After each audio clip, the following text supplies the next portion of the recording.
Israel ಮತ್ತು Iran ದೇಶಗಳ ನಡುವೆ ಮತ್ತೆ ದಾಳಿ ಶುರುವಾಗಿದೆ. ಇಸ್ರೇಲ್ ಮತ್ತು ಇರಾನ್ ನಡುವಿನ ಹೆಚ್ಚುತ್ತಿರುವ ಉದ್ವಿಗ್ನತೆಯ ನಡುವೆ ಪ್ರಧಾನಿ ನರೇಂದ್ರ ಮೋದಿ ಅವರಿಗೆ ಇಸ್ರೇಲ್ ಪ್ರಧಾನಿ ಬೆಂಜಮಿನ್ ನೇತಾನ್ಯಾಹು ಅವರಿಂದ ದೂರವಾಣಿ ಕರೆ ಬಂದಿದೆ.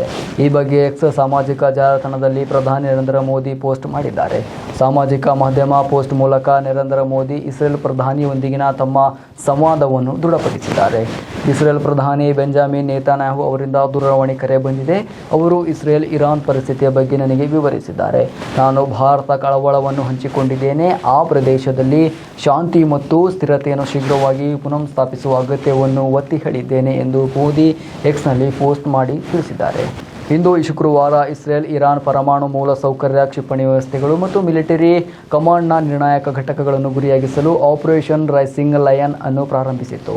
ಇಸ್ರೇಲ್ ಪ್ರಧಾನಿ ಬೆಂಜಮಿನ್ ನೇತಾನ್ಯಾಹು ಈ ಕಾರ್ಯಾಚರಣೆಯನ್ನು ಅತ್ಯಂತ ಯಶಸ್ವಿ ಆರಂಭಿಕ ದಾಳಿ ಎಂದು ಬಣ್ಣಿಸಿದ್ದಾರೆ.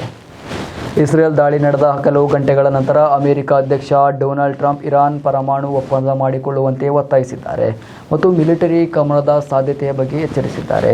ನಾನು ಇರಾನ್ಗೆ ಒಪ್ಪಂದ ಮಾಡಿಕೊಳ್ಳಲು ಇರುವ ಅವಕಾಶದ ಬಗ್ಗೆ ಹೇಳಿದ್ದೇನೆ. ಈ ಮೂಲಕ ಇನ್ನಷ್ಟು ಹತ್ಯಾಕಾಂಡವನ್ನು ನಿಲ್ಲಿಸಬಹುದು ಎಂದು ಸೂಚಿಸಿದ್ದೇನೆ ಎಂದು ಟ್ರಂಪ್ ಟ್ರೂತ್ ಸೋಷಿಯಲ್ನಲ್ಲಿ ಹೇಳಿದ್ದಾರೆ.